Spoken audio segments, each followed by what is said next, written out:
they understand that it's not about the money, because if you're getting into this because you know a Ben Baker who makes a lot of money, you'll never make a dime, ever, right? If you're getting into this because you have a servant's heart, you love people, you love relationships. Like me, you love the hunt. I love the mission of finding you exactly what it is you want.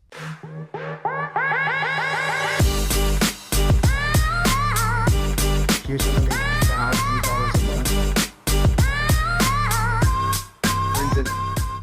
Hey guys, welcome to the first episode of the Abercrombie Flipped Podcast.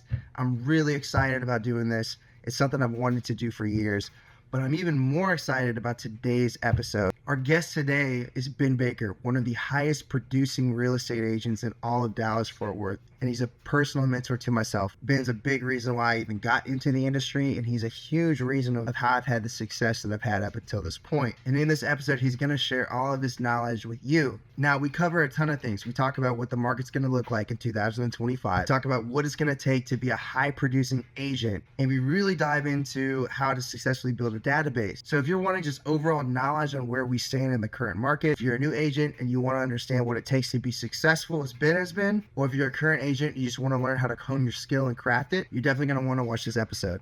Anyways, I hope you guys enjoy this episode. 3, 2, 1, let's go!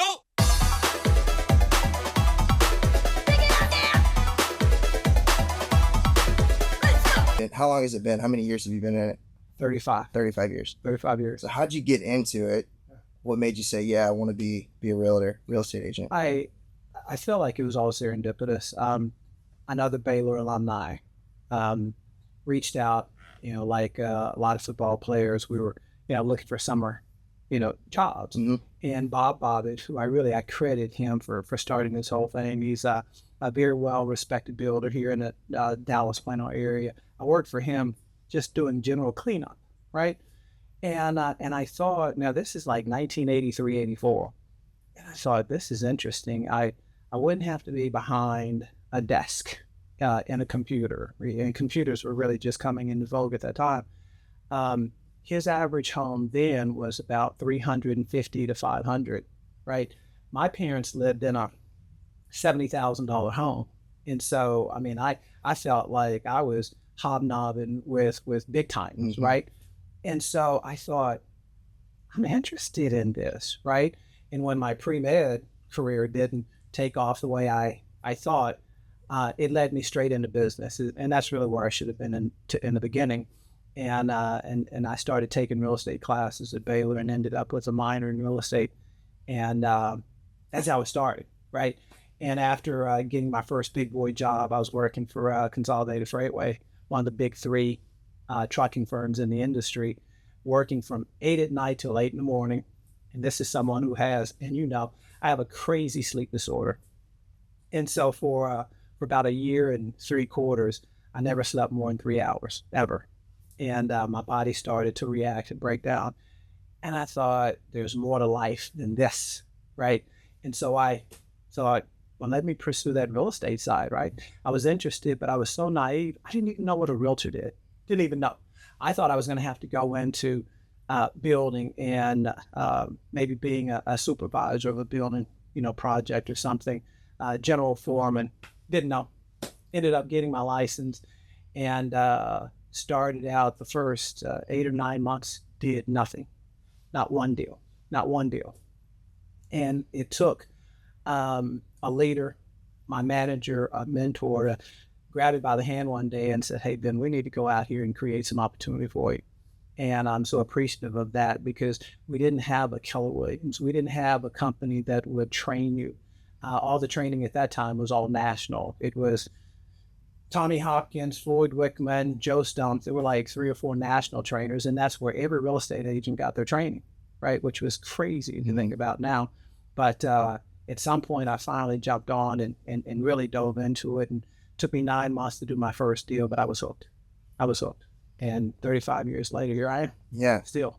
So I saw a stat the other day. It said 47% of agents and realtors did not sell a single deal in 2023. You mentioned it took you 8 or 9 months. So what do you think?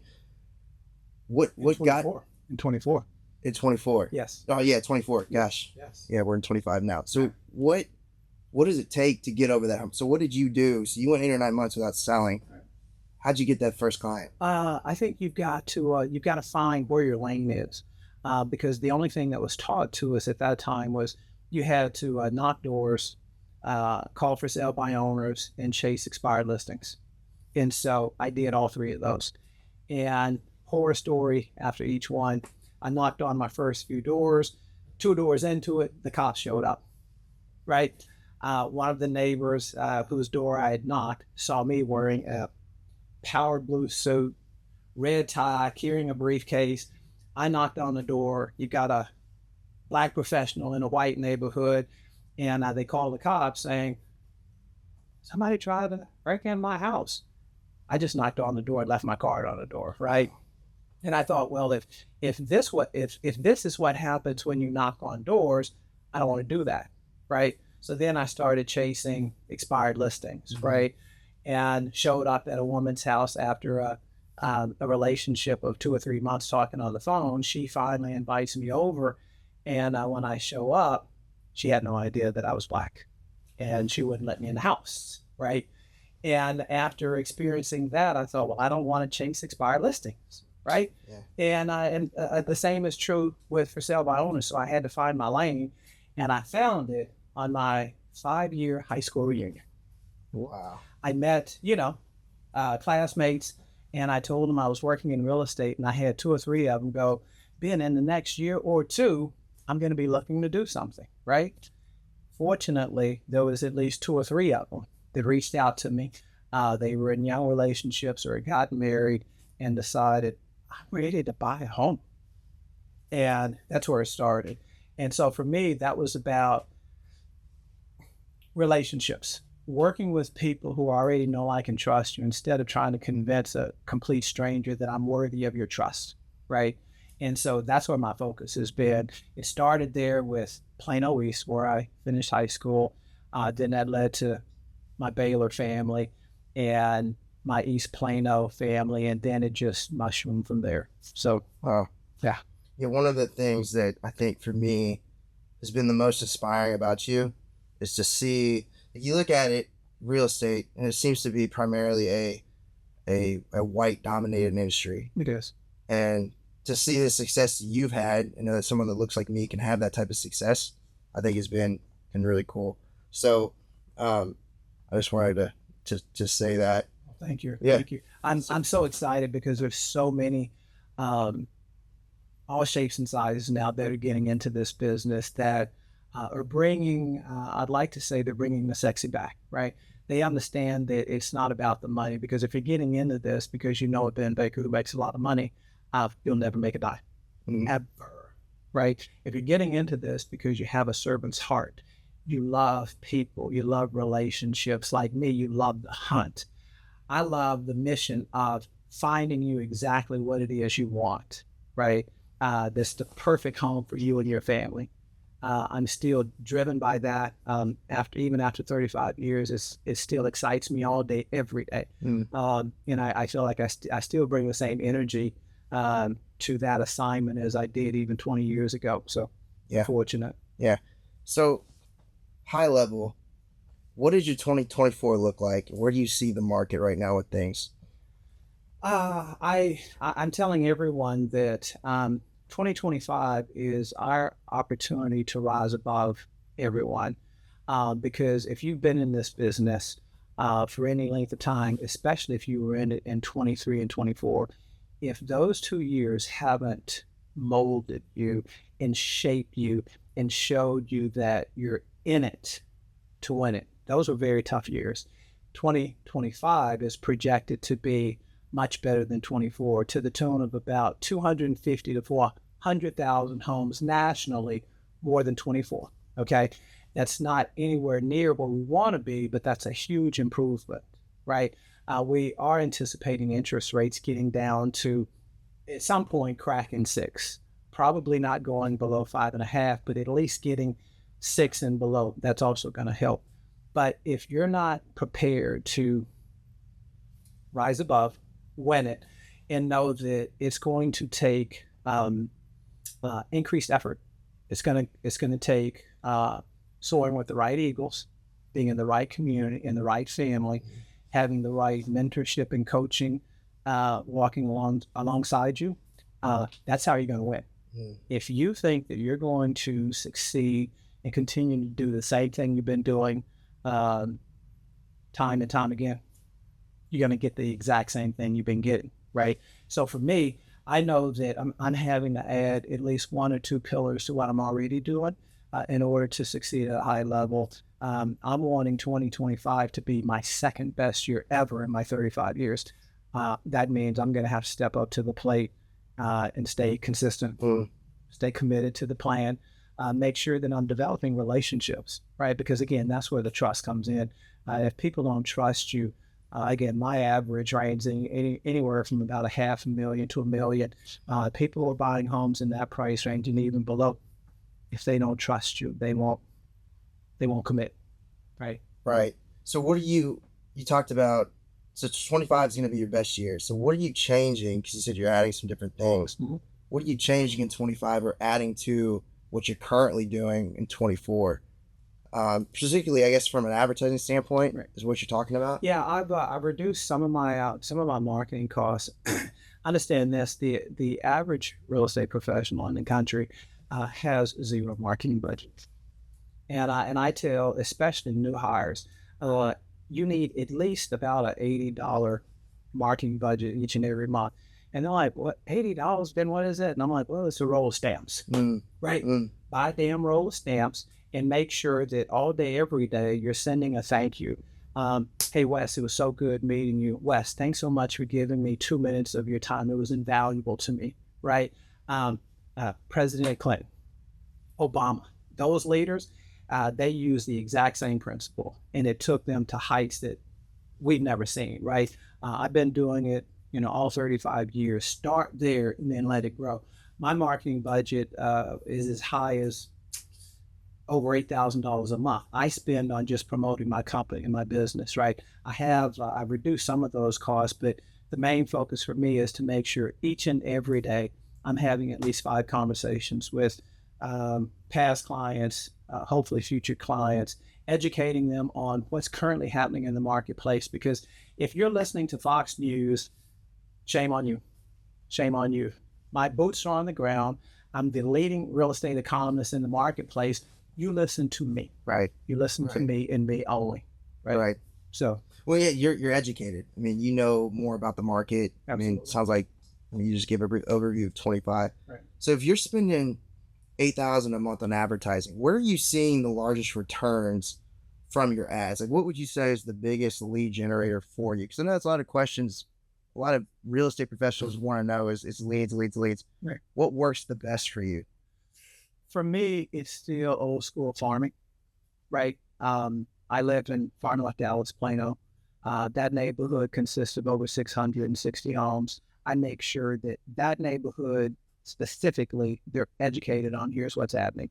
It's never about me. Matter of fact, when I started informing that neighborhood, the main philosophy there was, if you're going to receive my pieces each and every month, there's got to be something in it for you. It can't be, look at Ben Baker, he's having all this success. So I created market trends. I want you to know what's happening month after month, year after year, right? So you see what are the trends in your neighborhood? How long is it taking homes in this neighborhood to sell? What's the average list to sell ratio, right? Those are things that are important. I also make sure that I promote my events. I host an event about every 60 days. We've got a very active community. I help promote, things we're doing at the park. Our 4th of July parades, our Halloween festival. Right. I use that marketing piece to also help educate the neighbors. Here's what's going on, keeping them informed. And I'd say that, that's been my main. Right. When you're doing that, so you're talking about you create the marketing piece, which I'm assuming you pull from the MLS, you pull all that information. Mm-hmm. Are you sending that out in the form of a mailer to the neighborhood? Mm-hmm. Okay, so you're doing neighborhoods. So when you're talking about farming, mm-hmm, you're sending specific mailers out, right? Probably in the thousands. Absolutely. To the neighborhood. Yeah. How often are you sending those? Yeah, I send them by the time I gather the information. So once the month is over, typically it takes a week or so to gather that information and then disseminate it into our marketing piece. And then by the time my marketing company produces that, gets it printed, and to me, it goes out about every 45 days. The post office loves me because on average, I spend between $200 and about $2,800 a month just at the post office. But I will tell you, I wouldn't spend that money if it didn't come back to me. I see a return at the height, probably about 4 years ago was the height of the success. I was seeing a 10-to-1 return. Last year, the numbers were down significantly, so was our market, right? I think I ended up seeing still about a 4-to-1 return. And I would tell most professionals, if you can't get a 3-to-1 return, don't do it. You're trading dollars for dollars. So 3-to-1, what do you mean by that? So let's just round it up. So if I spend $2,000 a month, let's just call it 24. Okay. Right. So I spend $24,000 marketing and educating my neighbors. About a year. Over the year. But I saw a return on that $24,000. I made, upwards of $70,000 or $80,000 on that money. In realtor commission. Absolutely. Got it. Okay. Absolutely. Okay. Yeah. And I think it might have been in 20 or 21. I think I ended up spending about $18,000 doing the same thing. Yeah. And I ended up making in the neighborhood of $20,000-$50,000 just from that pillar alone. Wow. Right. So I won't quit. Right. Because it's been my most successful. But I will tell you that number two for me has been my events and bringing the community together. Because I want folks to know that I'm not just a realtor, right? I am the realtor. I'm everything, right? I'm your main resource. If you need a dentist, you need a chiropractor, you need a car washer, you need a power washer, right? You need a window guy, you need an electrician, even things that aren't related to the home per se, come to me first. Yeah, I think that's the difference that I bring to the table. Because most professionals, they're all about buying and selling you a damn house, right? Now, again, the average consumer is going to buy or sell a home every 7 years, right? What's happening in that time period from purchase to purchase? Right. That's 7 or 8 years, right? That's the reason why most homeowners say, upwards of 87% they would use their realtor again.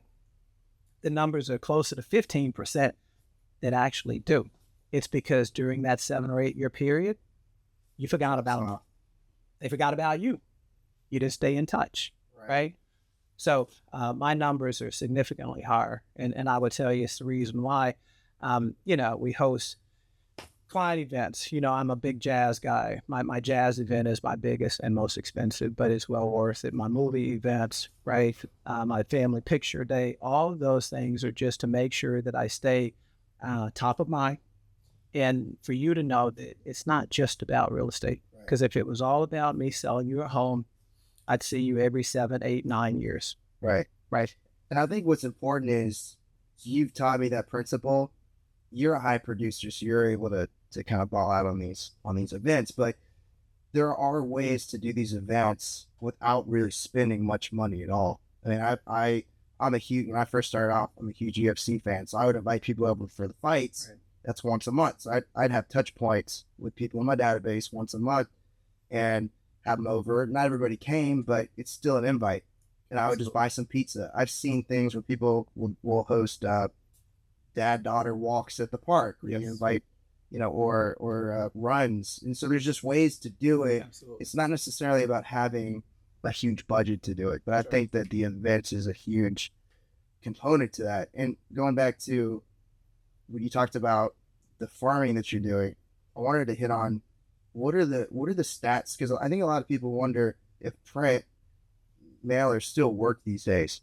Because oftentimes you see, and I get stuff on the door all the time, you look at it, you throw it in the trash, right? So what do the stats say on mailers? Because that's so it's obviously worked for you. You're making a 4-to-1 return on it. Right. So what do the stats say on that? How long consistent do you have to be with it? Yes. Oh, yeah. It's crazy. Over my 35 years, the numbers have, they've fallen significantly, right? But because no one does it, it's the reason why I do it, right? When you say the numbers that fall, you're talking about the return? Yeah, the return. The returns used to be, when I started, the returns were anywhere from, probably as high as between 3 and 5%. Okay. Right. I'd say today those numbers might be closer to 1 or 2%. But again, most agents don't do it. During COVID, things were moving so fast that agents didn't even do a high gloss four color print graphic. Right. I made sure that I did it even when my property sold before I even put it on the market, or it sold within a day. When you continue that. When you say 1 to 2%, you're talking about for every 1,000 mailers, you get one. I get one solid lead. Absolutely. And it's not necessarily leads to a sale. It's just a lead into the database. Absolutely. Yeah. And at times, sometimes those numbers are significantly higher. Other times they're not, because I've done a number of things and had no one respond. The quote pieces that I do, I'm really pretty proud of. I think I shared maybe 1 or 2 of those with you.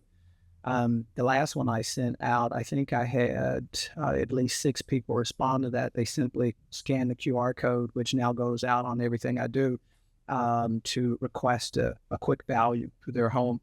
Some of those were new additions to my database. A couple of them were clients who also reached out. They just wanted kind of a current, update on their property's value. So all those things work, but I would say that the numbers have increased for me because no one else is doing it, right? No one's getting, these full color postcards with, information on their area, on their community, fun family events, right? Even, activities during the 4th of July. You got Kaboom Town here, you've got the celebration in Allen, you've got what's going on in McKinney. It appears to be goofy things like that. But I think the community appreciates being informed, right? In knowing that it's not just about selling a home. So now again, the farming is really my number 2 moneymaker. My number 1 is my relationships. Is my relationships. Yeah. So what would you say for somebody who doesn't have a large marketing budget to do mailers? How could they accomplish the same thing without necessarily having the easy. Yeah, easy. You start farming your database, right? You don't have a neighborhood, right? You're going to do it online. Most adults have a database of 215 people plus, but they don't realize it because they're not entrepreneurs. When you're talking about that, what do you mean by that? They have a database of 215. Yeah, so these are people that they know, right? Some people would tell you that it's the folks on the Christmas card list, right? These are people you have relationships with. You grew up in the same community, went to high school, went to college, you were in a band, fraternity, sorority, you worked at General Electric together. All of those people, right? Especially as a newer agent, that's where you start. Because out of those 215 people, and the number is it's larger than that, but every adult has at least 215. When we sat down and put that list together, it's great if you have their home address, but we need their name, we need their phone number, we need their email address. And now we're going to start marketing to those people. That's where you start, right? We all hear that business starts with our friends and family. That's bull. It doesn't work that way. Your friends and family will never use you until they start to see an evidence of success. Right. You think Cousin Joe is going to trust you? If Cousin Joe has had some success and he's buying a $600,000 home, he's not going to trust you until he starts to see you have success with others. Then Cousin Joe's going to reach out and go, "Hey, Wes, I got a question. And I see, boy, you're blowing it up in real estate now. Oh, congratulations." Now all of a sudden, you're making some inroads here, right? Okay. Then you're going to have an opportunity to help Cousin Joe. But until then, your friends, your family, they need to see that you're in the game. You're committed, right? That's that's when success will start to come. And so even if you're not having it, perception is everything in this business. It's everything, right? You start using my property, right? Start hosting my property as an open house. Others in our office use their properties to promote that not you, we just sold another one. Got it. Now all of a sudden your community starts to look at you and like, oh, look, I see you, Wes. I see you. That's what happens in our community. Right. So it's a lot of personal branding. Right. And so would you say that, say you have a Facebook page and you have 1,000 friends, is that 1,000 people in a database? Absolutely. Okay. Absolutely. So talk a little bit about what is a database and what's the goal with the database? Yeah. For me, I'd say that the goal is, these are people who know you, right? We still live in a society that it's not about who you know, what you know, right? It's about who knows you, right? And your responsibility as a business owner is to make sure you're bringing value to that group, right? It can't be, look at me, because I think that's why we've got so many people turning away from social media today, especially people in my age that choose not to really participate, because all they think is, I see people taking pictures of food and animals and babies and all that kind of crap. Like, well, what's in it for me, right? You've got to bring some value, start to educate, and let these folks know this isn't about just food and people dancing, right? And start to grow that, because the numbers show that basically for every, I might not quote these properly, right? But I think for every 100 people in your database, right, you're looking at, I think it's 12 to 1. 12 to 1 return is what you should expect, right? And that's the reason why it's important that you continue to grow it, right? I will tell you that I did a self-study about 4 years ago and found that, and it's one of the main things that I teach, is I want that database growing exponentially for you. If you start out at 100, what I know is this: if you'll stay, connected to that database in the course of a year, there's 2 transactions right there. There's 2, right? That's with 100, and that's minimum. You're going to see a 2% return. Take it to 200, 300, 400. In 2021, I added 400 people that didn't know me January 1. By December 31st, I'd added 400 people. So if you take 100 people who are in your database, because you said consistently, yes, advertising, which is some of the branding stuff you talked about, how consistent, what are the numbers behind that? Yeah. As far as, and that's where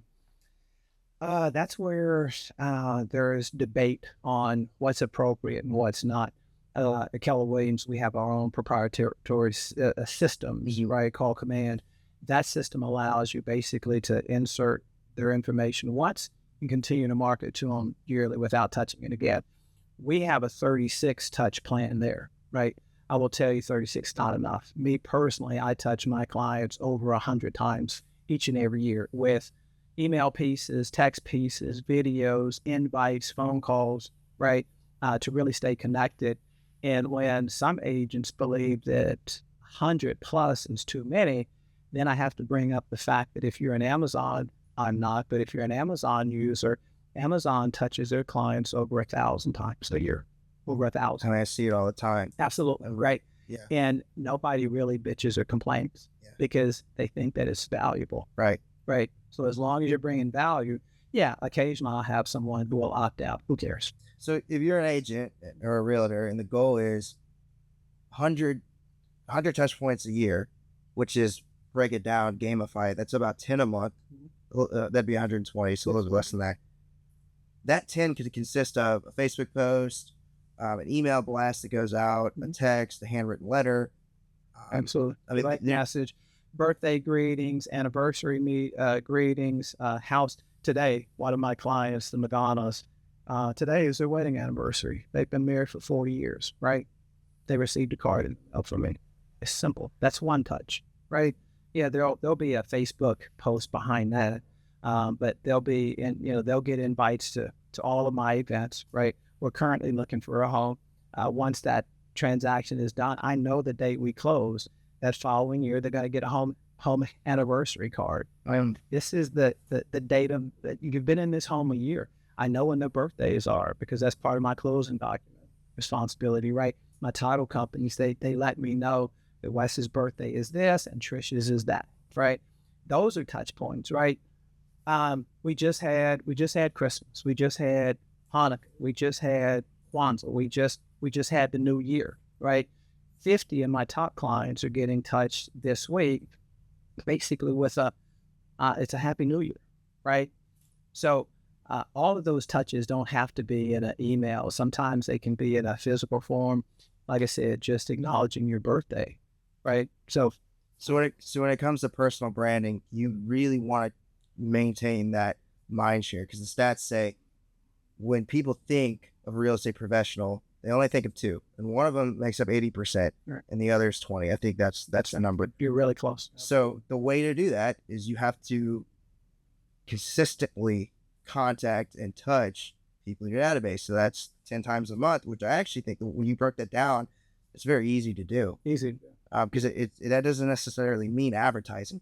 That's text and just relationships like you hit on. So that anybody has the ability to do that. So if you're a new agent, right, a realtor, first thing you should do is aim for a database of 100 people minimum and learn how to consistently touch those 100 people. Absolutely. And bring, like I said, bring some value, if nothing else, highlight something that's going on in the community because we don't have to pay for these things. When you're new in this business, even if you don't have a budget, you have a budget, right? Start to piggyback things that you see happening in Dallas, right? There's a parade going on. Boom, promote that, right? You see a family fun run, right? The turkey trot, jingle bell run. You can promote those things. The city is hosting it. They're the ones promoting it. You can just now piggyback that effort, right? There's so many things that you can do like that. In our office, our productivity committee, we create these events. Most of my smaller events cost me anywhere from $500 to $750 to host. But we're doing that as a company that you can participate in it for just $100, right? It looks like it's your event, right? We've got all the marketing tools you need. All you need to do is just insert your names, your database there, and it's all about the touch. It's not about who shows up, right? Because what will happen is you'll start to get responses from your friends and family. They're like, "Boy, Wes, you're everywhere. You're doing so much," right? That's what we want them to think. That's what we want them to think, right? Even if you don't show up, then we can follow up with, we've got to create the FOMO behind it. Right. It's like, dang, boy, we missed you. We kicked it. Well, we had a great time. Don't miss the next one. And then they're like, all right, I'm going to put it on my calendar. Right. I think it's important for real estate professionals to understand they've got to provide value through the content like you've hit on, because it could seem, if you just view people as database additions or leads, it can seem very disingenuous. But the goal here is we're running our own businesses and we have to brand ourselves. And so through that branding, you're giving value to people by telling them events that are going on, sure, by, whatever it is that you're doing. And so I think that's important to do in this industry, because you see a lot of, you can't just put a Facebook post out that just says, "Hey, I'm in real estate." I mean, that should be the first thing you do, but then it's just consistency after that. Right. So, what would you say to the 50% of real estate professionals that didn't sell a deal last year? What needs to change? It sounds harsh. Yeah. They need to go. They need to go, right? Because if 50% of the real estate professionals in the country sold 0 homes, why are you here? What's your motivation, right? Maybe I understand it if you're married to a spouse that takes care of everything and this is kind of a hobby, right? Most of us that have been at it, sometimes they'll tell you, you need to get out of my way, right? Because occasionally they'll sell one Mm-hmm. occasion. Last year, they didn't even sell that, Mm-hmm. right? You need to redefine what's important to you. Because if you didn't sell anything, I will tell you that I think you need to be working with me. Mm-hmm. You need to be working with my company, our company, Yes. right? Because we don't see those numbers, Right. right? You need to be a part of the right community. You need to be soaring with eagles, Mm-hmm. not flocking with turkeys, Mm-hmm. because clearly that's what you've been doing. So I think it's important to hit on that. If you choosing a brokerage that has the resources and support like Keller Williams does is so crucial because, this is how, well, one, you recommended Keller to me, but just being in the system, being able to kind of use other listings because you got high producers in the same office. We have events that we can invite clients to. Sure. So important for people. And I think if you're listening to this and you're looking for a brokerage, we highly recommend Keller Williams because it really is a family. Right. Right. And I will tell you that there's so many upstarts in the marketplace. Years ago it was EXP. Now it seems like it's real, and then you've got the mainstays like Davey Halliday and Coldwell Banker and Century 21. And those are great companies. And I will tell you, if the shoe fits, then you should wear it there. But know that especially the Mark Spains and all these new companies that are coming into the marketplace, every one of them has taken a Keller Williams principle and tried to enhance it. And so they might do one thing better than we do over here, but that's one. That's it, right? You can't get everything in this pot of gumbo, right, that you can get with Keller Williams, right? So stumble over there if you want, yeah. But we have more people coming back home than we have leaving, because they at times they think, well, the grass might be greener. They get over there and they realize, hell, this didn't work at all, right? They sold me a pot of, and it didn't work. Yeah. And then they realize I need to come back home, and now let's work together and make this thing happen. Yeah. I want to ask you a question about what would you say to one of the excuses, whether it's valid or invalid, an excuse is an excuse, of the interest rates for real estate professionals. It's hard to get clients right now due to people just don't really seem like they're moving or selling. What would you say to that? Is there truth in that? Yeah, there's value there. But we gotta, the value is that COVID changed the game forever. Changed the game. Because we had never seen interest rates that low. Now, when I bought my first home, that was back in 1990, interest rates were 11%. We didn't complain because that was the interest rates, right? We wouldn't be complaining now because the industry average over about the last 80 years is 7.2%. 7.2% is the industry average over about the last 70 or 80 years, right? Had we not seen some 2.8s, 2.9s, and 3%, had we not seen that during COVID, we wouldn't be bitching today. We wouldn't be bitching, right? We would think we're sitting here close to 7%. We would think, well, this is the industry average over the long haul, right? And when we start to see things dip below 7, 6.5, 6.7, we'd be like, yay, touchdown, right? We got to get over it. My message right now, and it's crazy because Rob Price is a client. I told him 2 days ago, I said, Rob, I sold him he and his wife, Lisa, sold them a place in East Dallas, right? They wanted to get out of the suburbs. They wanted something urban, walkable, right? I told him, I said, now that we've got that taken care of, Rob, you need to buy another property this year. And he's like, oh, man. And I'm like, let me tell you why. If you don't buy it this year, in 26 and 27, you're going to be out of luck. Out of luck, right? Here's why. We expect interest rates to dip below 5, 26 and 27, below 5. that's going to create this hysteria. It's going to shoot up. It's crazy, right? Yeah. Yeah, from a buyer standpoint, yeah, your payment, if you can get something, yeah, your payment's going to be significantly lower than it would be now. The price you're going to pay for the same home that you can buy today, conservatively, it's going to be $30,000 to $50,000.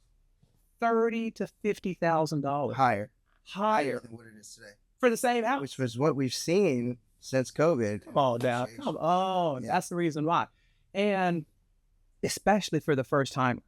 Now in 2025, and I think today is the 4th or 5th, right? As we said here, the average age of today's first-time home buyer is 38 years old. 38 years old. Wow. And in 26 and 27, those numbers are projected to go to 40 years old before you can average and they buy their first home. What's going to happen is, because of affordability, you've got to go east to Crandall, Forney. You got to go north to Anna Melissa Van Alstyne, upwards of Sherman, where I bought my investment property. You got to go north of Fort Worth to Saginaw, south of Fort Worth to Crowley, down south of Dallas to Red Oak, Glen Heights. That's where you got to go. And if you don't want to go there, you're SOL. Want to look at a different, move down to Waco. You're saying something. But then I think it's a good point. That's why right now, from an investing standpoint, you said that was some of your goals next year. Yes. I am so bullish on buying property right now. Absolutely. People think I'm crazy for doing it because of the interest rates. People don't understand what's going to come. It's coming. The Fed's already said, you hit on this. It's going to decrease. It's going to be slow. But as soon as they go below, I think 6, you said 5, but I think it says it's below 6, which pretty close to that right now.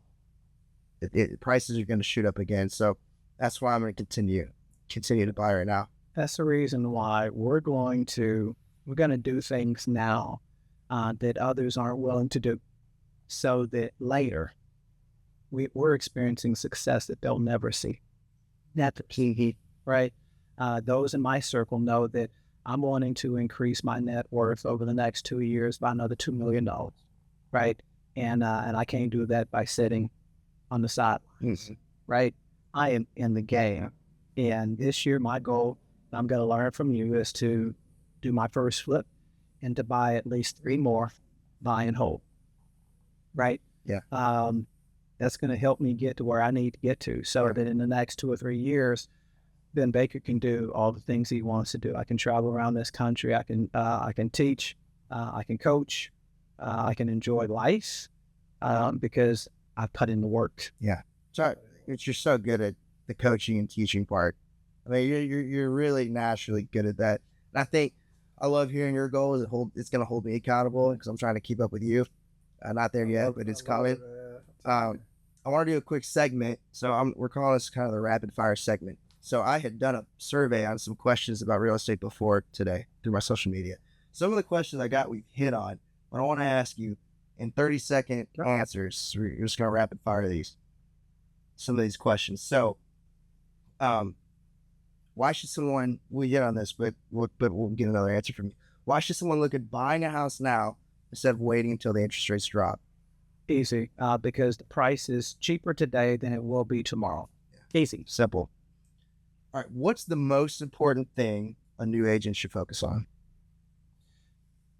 Making sure you're with the right family, first and foremost. And then really working on what's important to you and your business, right? What are the principles that you want to stand on for Wesley Abercrombie Flips and Son, right?